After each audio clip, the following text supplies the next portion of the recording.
नमस्कार, मैं अशोक कुमार पांडे और स्वागत है आपका टीसीएच पर। सबसे पहले दीपोत्सव की ढेर सारी शुभकामनाएं। आपकी जिंदगी में रोशनी हो, आपकी जिंदगी में खुशी हो। टीसीएच के सभी मेंबर्स को, सब्सक्राइबर्स को और दर्शकों को हमारी तरफ से दीपावली की ढेर सारी शुभकामनाएं। लेकिन कल दीपावली है, पूरे देश में रोशनी होगी, पूरा देश खुशियां मनाएगा। उसके ठीक पहले कनाडा से आई यह खबर ने भारत की अंतर्राष्ट्रीय साख पर कालिख पोतने का काम किया है। 80 सालों में जिस तरह का आरोप भारत के ऊपर कभी नहीं लगा था, उस तरह का आरोप लगाने की हिमाकत की है कनाडा ने। कनाडा के डिप्टी फॉरेन अफेयर्स मिनिस्टर यानी उप विदेश मंत्री हैं डेविड मॉरिसन। डेविड मॉरिसन ने अमेरिका के एक पत्रकार से कहा कि जो कुछ हुआ है कनाडा में, जिस तरह से निज्जर की हत्या हुई है, या फिर और सारे खालिस्तानी सिखों के पीछे जिस तरह से लगातार हमलों की कोशिश हुई है या उनको धमकियां दी गई हैं, यानी मोटा मोटी ये कहा जाए कि खालिस्तानियों के खिलाफ जो प्लाट पूरा का पूरा रचा गया है कनाडा के अंदर, उसका जिम्मेदार उन्होंने भारत के गृह मंत्री अमित शाह को बनाया है। अब मैं पहले ही आपको स्पष्ट कर दूं कि भारत सरकार इस तरह के सभी आरोपों से साफ इंकार करती है कि इस तरह का कोई प्लाट रचा गया था, लेकिन कनाडा की गवर्नमेंट लगातार इस बात को कर रही है। अभी तक तो लॉरेंस बिश्नोई ग्रुप का नाम आ रहा था, बाकी सारा नाम आ रहा था, लेकिन इस बार सीधे सीधे हमारे गृह मंत्री अमित शाह का नाम लिया गया है, जो न केवल गृह मंत्री हैं बल्कि मंत्रिमंडल में नंबर 2 की हैसियत रखते हैं और भारत के इस समय सबसे प्रमुख नेताओं में से हैं। इसमें तो कोई दो राय है नहीं है। 80 सालों में कभी भी भारत के किसी मंत्री के खिलाफ इस तरह का आरोप नहीं लगा है। ऐसा नहीं है कि कोवर्ट ऑपरेशंस नहीं होते हैं, दुनिया भर में कोवर्ट ऑपरेशंस होते हैं।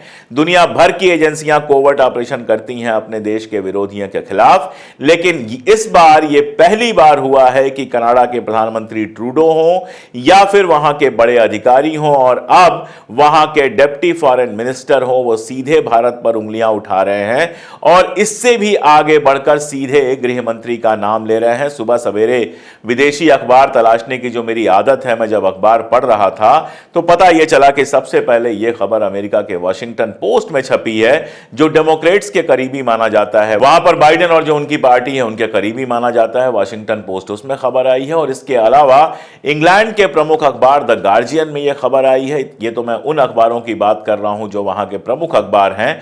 जाहिर तौर पर छोटे मोटे सारे अखबारों में यह खबर आई होगी और अब भारत के भी लगभग सभी प्रमुख अखबारों की वेबसाइट्स पर यह खबर फ्लैश कर रही है कि कनाडा ने सीधे सीधे अमित शाह पर आरोप लगाया है। जो उच्चायोग है हमारा वहां पर कनाडा में, उससे जब पूछा गया इस बारे में तो अभी फिलहाल कोई जवाब नहीं आया है, लेकिन मुझे पूरी उम्मीद है कि बहुत जल्द जवाब आ जाएगा। जरूरी यह है कि मुंहतोड़ जवाब दिया जाए, लेकिन सोचना यह है कि आखिर अमित शाह का नाम वहां पर कैसे आया। इसके पहले आप जानते हैं अमेरिका का पूरा मामला, वहां पर विकास यादव का नाम आया था। कहा यह जा रहा है अमेरिका की कोर्ट के जो दस्तावेज हैं जो आप स्क्रीन पे देख पा रहे हैं, उनमें सीधे सीधे कहा यह गया है कि विकास यादव ने निखिल गुप्ता, जिसको निक कहा जाता है, वो भी गुजरात का ही है, निक से संपर्क किया कि वहां गुरुपतवंत सिंह पुन्नू और दूसरे लोगों की हत्या करवाने की व्यवस्था किया जाए। विकास यादव के बारे में कहा जा रहा है कि वो रॉ का ऑफिसर है और उसके बाद निक ने, चूंकि वो ड्रग्स में डील करता था, वहां के जो ड्रग्स पर निगाह रखने वाली एजेंसीज हैं उसकी निगाह निक पर थी, तो उसके आसपास उनके एजेंट्स थे। उसने जिस आदमी से बात की इस हत्या के लिए, वो डबल एजेंट निकला। बेसिकली वो अमेरिका का एजेंट था। उसने सारी जानकारी ली और अमेरिकन एजेंसीज को दे दी, जिसके बाद पहले निखिल गुप्ता पकड़ा गया, उसके बाद विकास यादव के खिलाफ वारंट निकला हुआ है।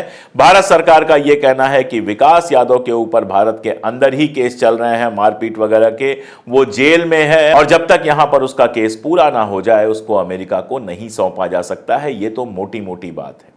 लेकिन अमेरिका ने कहीं अमित शाह का नाम नहीं लिया था। अजित डोभाल का नाम तो आया था, लेकिन अमित शाह का नाम अमेरिका ने भी नहीं लिया था, इतना छोड़ दिया था। आखिर कनाडा में क्या वजह है कि इस तरह से सीधे भारतीय हितों पर हमला किया जा रहा है, भारत को बेइज्जत करने की कोशिश की जा रही है। और मैं आपको बताऊं कि कनाडा ने जो पहली बार आरोप लगाया, जब पहली बार आरोप लगाया, तो जो 5 आईज हैं, जिनको मैं 5 ब्रदर्स कहता हूं क्योंकि वो मिलजुल के ही रहते हैं, दुनिया में कुछ भी हो, एक दूसरे के पाप छिपाते रहते हैं और एक दूसरे के पाप में सहभागी बनते हैं। अमेरिका, कनाडा, इंग्लैंड, ऑस्ट्रेलिया और न्यूजीलैंड, इन पांचों देशों ने, कनाडा ने तो पहले ही किया था, बाकी देशों ने भी बिना भारत से बातचीत किए सीधे कनाडा के पक्ष में बयान जारी करने शुरू कर दिए। यहां तक कि भारत के जो वहां पे हाई कमिश्नर थे संजय वर्मा, उनको वांटेड की लिस्ट में डाला गया। कहा गया कि इनका हाथ है वहां पर जो निज्जर की हत्या हुई है, उसके लिए जो इंटेलिजेंस वगैरह प्रोवाइड कराई गई है, उसमें सीधे हमारे हाई कमिश्नर का नाम लिया गया। हाई कमिश्नर पर कोई केस वहां नहीं चल पाया क्योंकि भारत ने उनको वापस बुला लिया और उसके बाद यहां जो कनाडा के हाई कमिश्नर थे उनको भी वापस भेज दिया। यह सब तो है, लेकिन एक बात साफ है कि इससे भारत की साख पर बट्टा लगाने की कोशिश लगातार जारी है। कनाडा बिल्कुल रुकने को तैयार नहीं है, लगातार एक के बाद एक भारत के ऊपर हमले कर रहा है और यह अब तक का सबसे बड़ा हमला है कि सीधे सीधे गृह मंत्री अमित शाह का नाम लिया गया है। वैसे यह पहली बार नहीं है, यह बहुत आम जानकारी है कि 1980s में जब यहां पर खालिस्तानी आतंकवाद अपने चरम पर था तो यहां से खालिस्तानी आंदोलन के बहुत सारे नेता बाहर जाने लगे और कनाडा ने खास तौर पर उनको जगह दी। उस समय जस्टिन ट्रूडो का जो बाप था वो वहां का राष्ट्रपति था। उस समय भी इंदिरा गांधी जी ने सवाल उठाया था और ट्रूडो का जो पिता था वहां पर उससे कहा था कि तुम हमारे आतंकवादियों को अपने यहां जगह दे रहे हो। और हम जानते हैं कि उसके थोड़े दिन बाद मिसेज गांधी की हत्या कर दी गई। तो यह आतंकवाद, ये पूरा का पूरा जो मामला है भारत के लिए बहुत ज्यादा संवेदनशील रहा है। हालांकि बहुत सारे लोगों का यह कहना है कि खालिस्तानी आंदोलन को लेकर भारत सरकार जरूरत से ज्यादा एक्टिव हो गई। अब हुई नहीं हुई, क्योंकि भारत सरकार का कहना है कि उसने ऐसा कुछ नहीं किया, लेकिन बहुत सारे एक्सपर्ट्स का मानना है कि खालिस्तानी आंदोलन असल में उतना बड़ा है नहीं जितना बड़ा उसको बनाया जा रहा है। थोड़े से लोग कनाडा में हैं जो खालिस्तान के पक्ष में मूवमेंट चलाते हैं, वीडियोज वगैरह बनाते रहते हैं। उनके बहुत घटिया वीडियोज आते रहते हैं जिसमें भारत के झंडों को पैरों से कुचलना और भी इस तरह की चीजें होती हैं जिनको मैं यहां स्क्रीन पर दिखाना नहीं चाहता हूं। इसके अलावा कनाडा में जो बड़ा सिख समुदाय है वो खालिस्तान का समर्थक नहीं है, या भारत में पंजाब के अंदर जहां सिख सबसे ज्यादा हैं खालिस्तान मूवमेंट को कोई बड़ा समर्थन नहीं है, ऐसा कई सारे एक्सपर्ट्स का कहना है। लेकिन अभी जो कुछ हुआ है उसके पीछे कई कहानियां समझ में आती हैं। सबसे पहली कहानी तो ब्रिक्स की समझ में आती है। आप जानते हैं कि ब्रिक्स एक बहुत मजबूत आंदोलन की तरह आगे बढ़ रहा है, और सिर्फ मजबूत नहीं, अमेरिका और यूरोप, यानी कि आप नाटो कह सकते हैं, नाटो का जो पूरा का पूरा घेरा है उसके बरक्स एक अल्टरनेटिव बन के उभर रहा है ब्रिक्स का मूवमेंट। आप अभी रशिया में जो ब्रिक्स की समिट हुई है, आप सिर्फ देखिए कि वहां कौन कौन से लोग गए थे। ब्राजील, इंडिया, रशिया, ये तो है ही, चाइना ये तो है ही, साउथ अफ्रीका, ये सारे पांचों नेशन जो मैंने नाम लिया ये तो बिल्कुल उसको एस्टैब्लिश करने वाले हैं। लेकिन आप देखिए यहां से यूएई भी पहुंच रहा है, उधर लैटिन अमेरिका के देश भी पहुंच रहे हैं, अफ्रीकन देश भी पहुंच रहे हैं, पाकिस्तान भी उसकी मेंबरशिप चाहता है, टर्की ने भी पता चला कि उसकी मेंबरशिप के लिए अप्लाई किया था जो नाटो का मेंबर है, ईरान उसका मेंबर हो रहा है, नॉर्थ कोरिया उसका मेंबर हो रहा है। यानी अगर आप देखेंगे तो पूरा का पूरा हमारा जो ग्लोब है, जो 1990s में यूएसएसआर के खत्म होने के बाद अमेरिका की सरपरस्ती में चला गया था, वो सीधे सीधे दो हिस्सों में बंटता हुआ दिखाई दे रहा है। अब आप कल की खबर देखिए, कल जो रशियन राष्ट्रपति हैं पुतिन, उन्होंने सीधे सीधे एटॉमिक वारफेयर के अभ्यास का निर्देश दिया है कि एटॉमिक वारफेयर के लिए अभ्यास किया जाए। यानी दुनिया एक ऐसी जगह जा रही है जहां एटॉमिक युद्ध के खतरे हैं, और वहां दो डिपार्टमेंट, दो डिवीजन बहुत साफ साफ दिखाई दे रहे हैं। फिर से दुनिया दो पोल्स पे दिखाई दे रही है, एक अमेरिका के समर्थक और दूसरी तरफ रशिया के समर्थक। यहां तक कि अभी लेबनान के साथ जो इजराइल के बातचीत की बात चल रही है कि वहां पर समझौता कराने की कोशिश की जाएगी, कहा यह जा रहा है कि इजराइल चाहता है कि रशिया उसमें हिस्सा ले, तभी जो समझौता होगा वो काम का समझौता हो पाएगा। तो रशिया का इंपॉर्टेंस लगातार बढ़ रहा है, जबकि आप जानते हैं कि यूरोप का इंपॉर्टेंस लगातार घट रहा है, जर्मनी की इकॉनमी लगातार खत्म हो रही है, और इस पूरी पॉलिटिक्स में हिंदुस्तान कैसे काम कर रहा है इसका एक इंटरेस्टिंग फैक्ट आप देख लीजिए कि यूरोप को तेल सप्लाई करने वालों में भारत इस समय नंबर 1 पे जा रहा है। आप सोचिए, भारत में इतना भी तेल नहीं होता कि हम अपने लिए इस्तेमाल कर सकें, फिर इतना सप्लाई हम कैसे कर पा रहे हैं? बहुत सिंपल सी बात है, रशिया के ऊपर बैन लगा दिया अमेरिका ने कि कोई रशिया से तेल नहीं खरीदेगा। अमेरिका के पीछे पीछे पूरे यूरोप ने मान लिया कि चलो हम यहां से तेल नहीं खरीदेंगे, सस्ता तेल रशिया का मिलना बंद हो गया।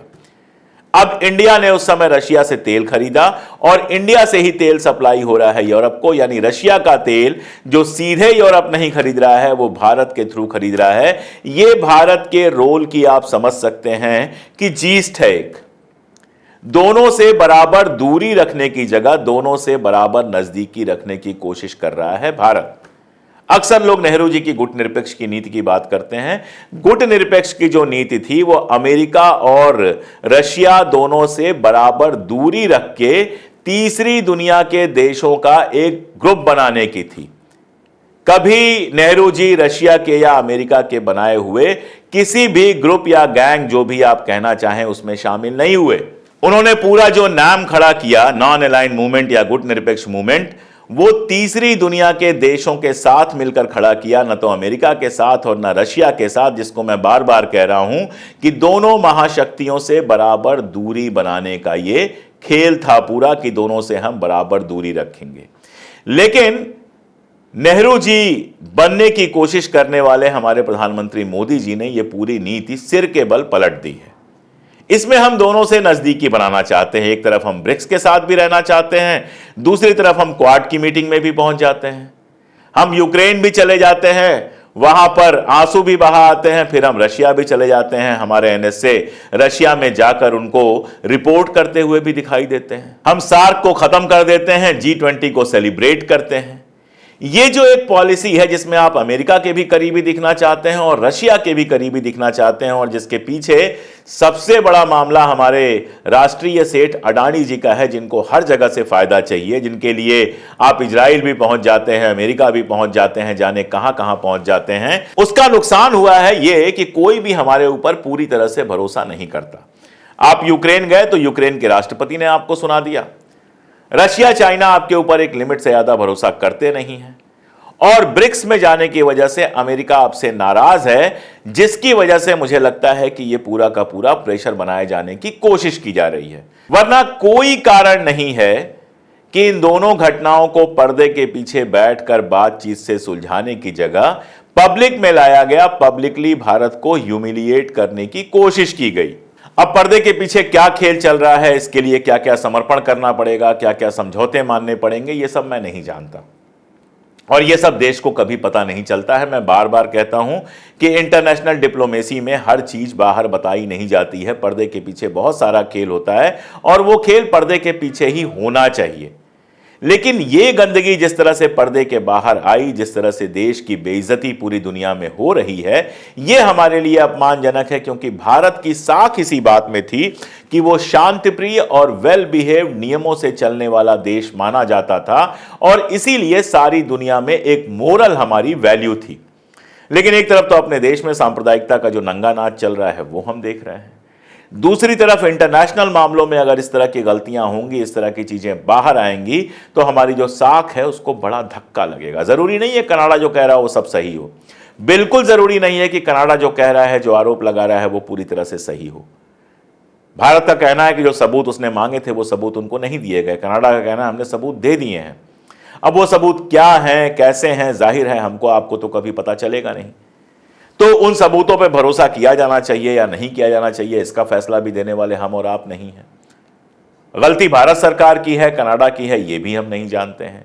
हां, हम ये जरूर जानते हैं कि जस्टिन ट्रूडो की सरकार कभी भी जा सकती है, जस्टिन ट्रूडो को कभी भी इस्तीफा देना पड़ सकता है, और अपने अस्तित्व के लिए सिख वोटों पर वो बहुत डिपेंडेंट हैं। तो ये एक इंटरनल पॉलिटिक्स का बाहर आना भी हो सकता है। लेकिन इंटरनेशनल पॉलिटिक्स में भारत इतनी छोटी चीज नहीं है कि आप उसके ऊपर किसी भी तरह का आरोप ऐसे ही लगा दें। कनाडा की अपनी हिम्मत नहीं है इस तरह का आरोप लगाने की, जब तक अमेरिका की शय न मिले। इसलिए लगता यही है कि ब्रिक्स में जो भारत गया है, रशिया के साथ जो चाइना के साथ नजदीकी दिखाई दे रही है, अभी चाइना के साथ समझौता हो गया है, उधर रशिया के साथ आपकी नजदीकी दिखाई देती है। अलग बात है कि आपकी नजदीकी अमेरिका के साथ भी दिखाई देती है, आप पूरी कोशिश करते हैं। ऐसा लगता है कि अमेरिका इसके लिए भारत को पनिश करने या फिर भारत को यह बताने कि अगर रशिया के करीब आप गए तो हम आपके लिए मुश्किल साबित हो सकते हैं, हम आपका नुकसान कर सकते हैं, कनाडा को सामने रख के यह तीर चला रहा है, और अपना तीर तो उसने चला ही दिया है। सारा मामला यह है, मैं कतई जो कुछ हुआ उस पर कोई बात नहीं करता हूं, क्योंकि मुझे नहीं पता है, और मुझे पता नहीं होना चाहिए। देश की जो डिप्लोमेसी है, देश की जो स्पाई एजेंसीज हैं, वो बहुत कुछ ऐसा करती हैं जिसको जानने की मुझे कोई ज़रूरत नहीं है और देश को भी अक्सर ज़रूरत नहीं होती है। ये सारी चीज़ें गोपनीय रखी जाती हैं, चंद विश्वसनीय लोगों को ही पता होती हैं। इसलिए उस पर मैं कोई सवाल नहीं कर रहा हूं, मैं कभी सवाल नहीं करता। एक भारतीय नागरिक की तरह मैं हमेशा अपनी सरकार के साथ खड़ा रहना चाहूंगा इंटरनेशनल मामलों में। लेकिन यह सवाल तो बनता है कि आखिर कहां चूक हुई, किसकी चूक हुई, कौन सी गलती हुई जिसकी वजह से सामने सारा कुछ खुल के आ गया। और आज सुबह उठकर जब अमेरिका और इंग्लैंड का अखबार आप पलट रहे हैं तो आपको पता चलता है कि भारत के बारे में घटिया बातें लिखी हुई हैं, भारत के गृहमंत्री के बारे में घटिया बातें लिखी हुई हैं। और एक भारतीय की तरह आपके सीने में निश्चित रूप से हुक उठती है कि ऐसी कौन सी गलती हो गई, कहां किससे चूक हो गई कि इस तरह के बड़े मामले पर्दे के पीछे नहीं सुलझाए जा सके। यह हुक उठती है कि एक लॉरेंस बिश्नोई नाम के एक गैंगस्टर को इतना महत्व क्यों दिया जा रहा है कि नेशनल तो छोड़िए, इंटरनेशनल मामलों में विदेशी सरकारें, विदेशी अखबार सीधे उसका नाम ले रहे हैं। कहीं रणनीति की कोई बहुत बड़ी चूक तो नहीं हुई है? यही सवाल है जो हमारे जैसे लोग अपने देश के हुक्मरानों से कर सकते हैं और उम्मीद कर सकते हैं कि इस तरह की चूक को सुधारा जाए, क्योंकि वैसे ही भारत के बारे में इतनी सारी गलत बातें दुनिया में फैल रही हैं। अगर ये बात भी इसी तरह से लगातार इस्टेब्लिश होती रही तो हमारे देश की साख के लिए बहुत बुरी होगी। फिर से एक बार दीपावली की आप सब लोगों को शुभकामनाएं और साथ में एक अपील कि दीपावली को खुशियों के त्यौहार की तरह मनाइए, दीपावली को रोशनी के त्यौहार की तरह मनाइए, प्रदूषण और नफरत के त्यौहार की तरह दिवाली को मत मनाइए। दिवाली खुशी का त्यौहार है, खुश होइए और खुशी कभी किसी दूसरे को दुखी करके नहीं मिलती। आज के लिए इतना ही, बहुत शुक्रिया।